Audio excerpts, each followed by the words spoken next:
Halo, selamat pagi pemirsa. Apa kabar Anda hari ini? Senang sekali kami dapat menjumpai Anda dalam berita Papua hari ini. Saya Yuni Rumbarar bersama tim redaksi telah menyiapkan sejumlah berita menarik dan aktual untuk Anda. Berikut 3 berita utama.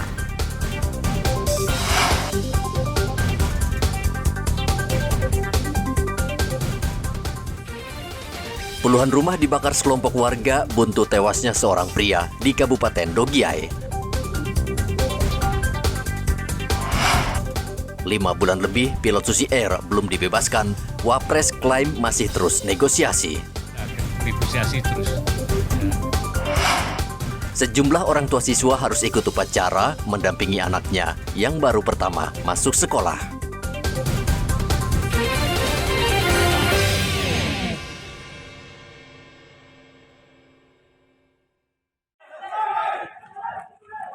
Bentrokan antar warga dengan polisi terjadi di Kabupaten Dogiay, Provinsi Papua Tengah, Ahad kemarin.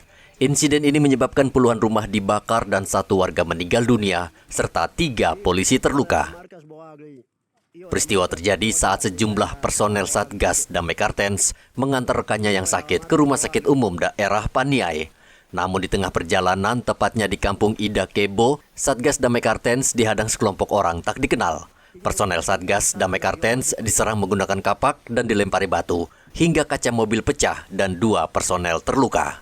Para pelaku juga berupaya merampas senjata milik polisi, sehingga Satgas Damai Kartens melepaskan tembakan peringatan untuk membubarkan para pelaku. Tembakan aparat diduga menyebabkan 1 pelaku meninggal dunia.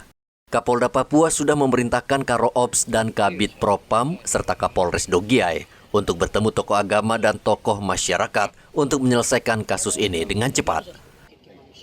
Saya minta untuk mengambil informasi yang sebenarnya terjadi. Ya, bukan saya tidak mempercayai laporan anggota saya, tapi saya minta supaya ada perimbangan. Mudah-mudahan apa yang dilaporkan anggota kepada saya itu sebagaimana yang didapat dari 2 pejabat utama yang saya utus ke Dogiay. Sehingga kita bisa mengambil langkah-langkah apabila ada kesalahan prosedur yang dilakukan oleh anggota Polri, tentunya langsung akan ditangani oleh Kabid Propam untuk biar membuat jelas persoalannya. Di sisi lain juga tentunya kalau itu karena mengakibatkan orang meninggal, ada langkah-langkah yang sesuai dengan ketentuan aturan hukum yang ada. Itu terkait kejadian yang di Dogiay. Memang imbas itu kan ada kemarin sore pembakaran, tadi pagi ada. Ya, saya tidak berharap ini dia berulang. Saya telah memerintahkan untuk Brimob dari Nabire untuk segera merapat ke Dogiay, mengambil langkah-langkah cepat penanganan supaya tidak berkembang kemana-mana. Tentunya di sisi lain juga kami akan menambah perkuatan dari Jayapura dan Nabire, dengan Timika apabila eskalasi meningkat. Pasca kejadian, keluarga dan kerabat korban melakukan aksi balasan dengan menyerang aparat kepolisian serta membakar puluhan rumah di Kabupaten Dogiay. Hingga Senin kemarin, situasi di Kabupaten Dogiay masih siaga 1. Sejumlah personel Brimob dan tentara disiagakan untuk mengantisipasi serangan susulan dari warga. Arthur melaporkan dari Dogiay, Papua Tengah. Tangkap saya untuk Papua Merdeka. Wakil Presiden Ma'ruf Amin meminta aparat keamanan terus bernegosiasi dengan KKB pimpinan Egyanus Kogoya agar mau membebaskan pilot Susi Air, Philip Mark Mertens, yang sudah 5 bulan disandera. Ma'ruf meminta tim negosiator, baik pemerintah, tokoh masyarakat, dan tokoh agama, mengutamakan perundingan untuk menghindari korban jiwa. Mengenai masalah pilot, itu terus diusahakan, negosiasi terus. Ya, nah, ini kemarin juga Panglima TNI ikut kami juga sudah memberi penjelasan tentang rencana-rencana itu. Seperti apa hasilnya kita tunggu aja. Ya, tim negosiasi itu ada pemerintah daerah, ya kan, ada juga tokoh-tokoh masyarakat, tokoh agama untuk kita bisa menyelesaikan. Sebaiknya tidak dalam bentuk serangan yang sifatnya frontal. Sebab itu risikonya akan banyak korban. Karena itu lebih bersifat melakukan negosiasi-negosiasi perundingan supaya bisa yang sandera kita itu bisa diselamatkan. Jadi menghindari korban lebih banyak. Egyanus Kogoya bersikeras dengan tuntutan Papua Merdeka sebagai syarat pembebasan sandera. Operasi pembebasan pernah dilakukan tentara, bahkan menelan korban jiwa. Begitu juga dengan upaya negosiasi yang melibatkan sejumlah tokoh hingga saat ini belum membuahkan hasil. Dari Manokwari, Papua Barat, Edi melaporkan.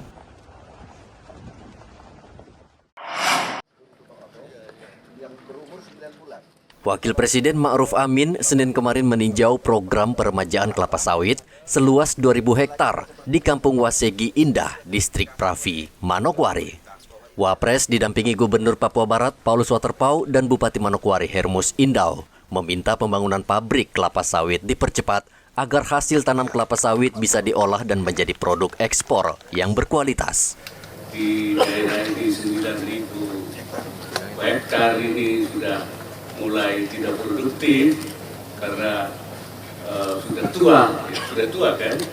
Ya, karena itu kemudian juga sudah dimulai adanya PSR peremajaan sawit dan sudah dilakukan sudah 2021 hektar. Ini satu perubahan ya supaya nanti bisa produktif lagi.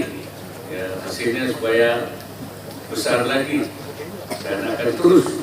Dan yang paling menarik di sini ini tidak membeli bibit yang sudah siap tanam, tapi membelinya dari kecambah, dipelihara dulu di sini sampai siap tanam, baru ditanam.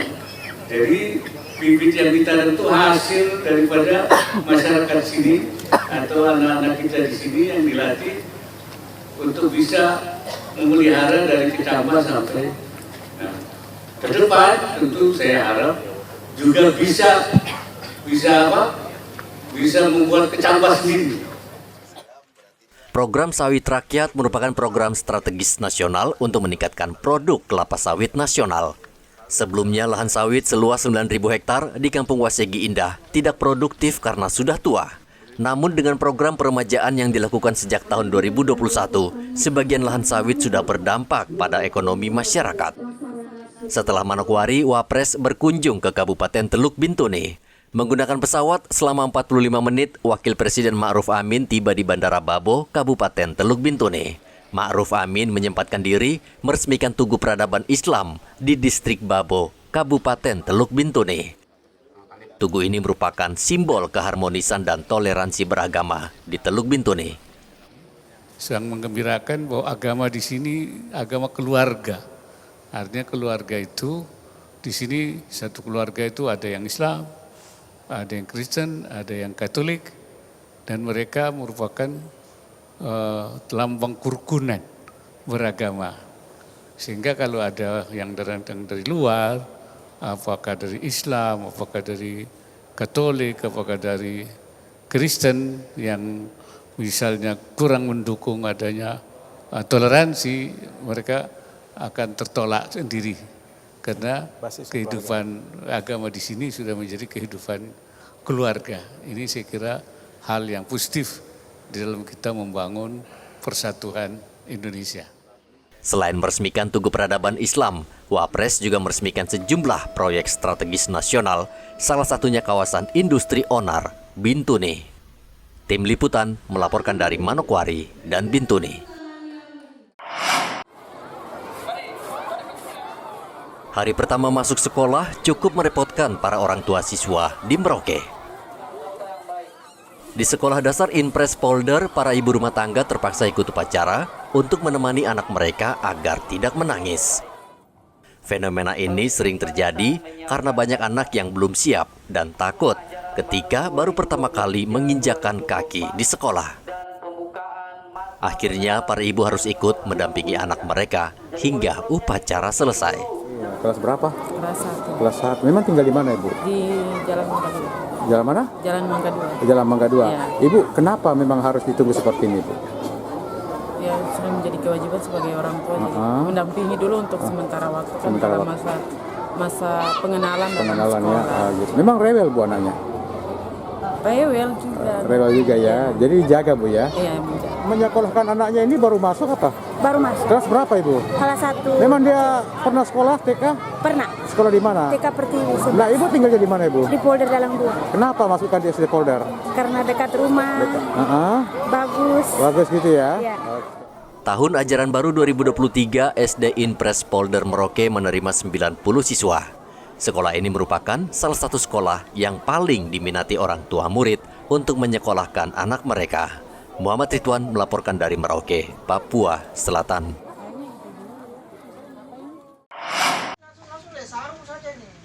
Hari Senin kemarin adalah hari pertama masuk sekolah dan serentak di seluruh Indonesia.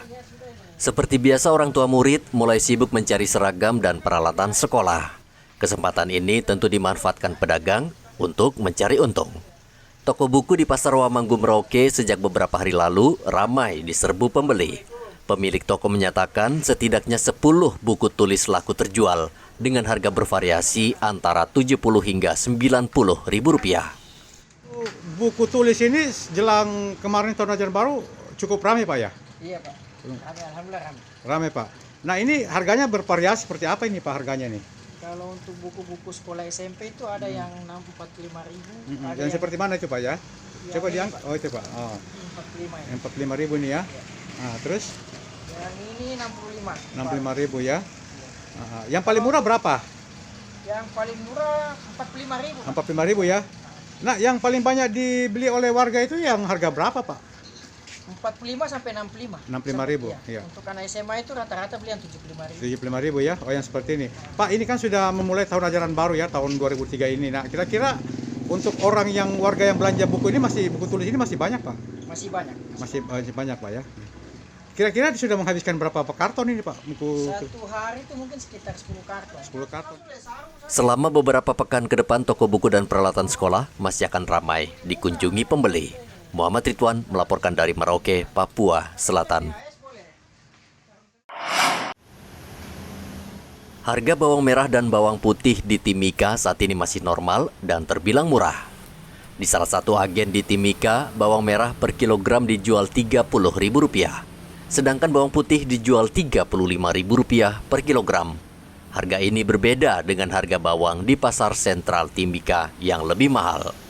Pedagang menyatakan mendatangkan bawang merah dari Pulau Bima, sedangkan bawang putih didatangkan dari Surabaya. Agen masih 33.000. Putih itu untuk bawang apa? Bawang merah. Kalau bawang putihnya ini 37 berapa banyak kali ini? Ada sekitar 13 ton lebih lah. 13 ton lebih. Itu untuk keseluruhan bawang merah putih.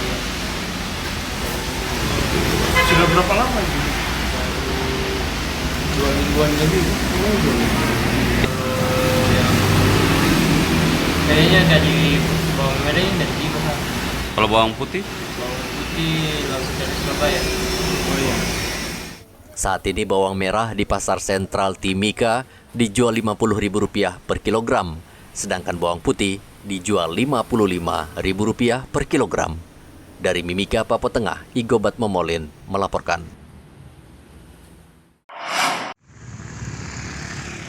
Sebentar lagi umat Islam akan merayakan Tahun Baru Islam 1445 Hijriah. Sebagian warga Merauke menyambut datangnya Tahun Baru Islam dengan berbagai cara, salah satunya dengan istighosah dan pawai obor. Kegiatan ini dipusatkan di Masjid Raya Al-Aqsa yang merupakan kebanggaan warga Merauke. Sedangkan pada esok harinya akan dilaksanakan kirab 1 Muharram yang juga dipusatkan di tempat yang sama. Semarak 1 Muharram 1445 Hijriah di Kabupaten Merauke.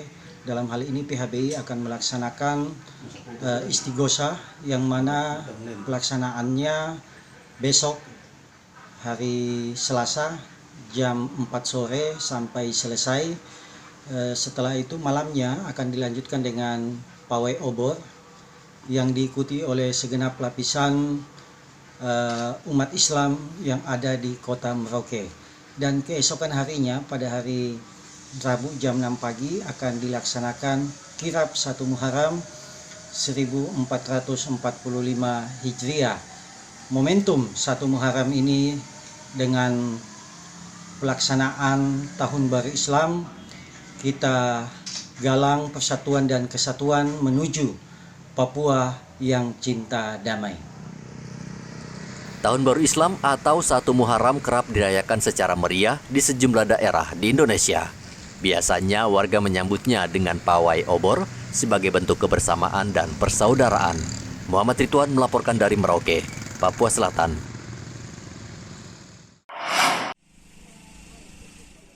Polisi yang bertugas di wilayah Papua tidak mudah. Mereka tidak hanya bertugas menjaga keamanan, namun juga melayani masyarakat di pedalaman yang sebagian besar masih miskin dan minim sarana pendidikan maupun kesehatan. Hal ini dilakukan Polres Sorong. Mereka membantu membangun rumah di Kampung Wawinaguh, Kabupaten Sorong. Rumah ini sudah tidak layak huni, namun pemiliknya tidak punya uang untuk merenovasinya.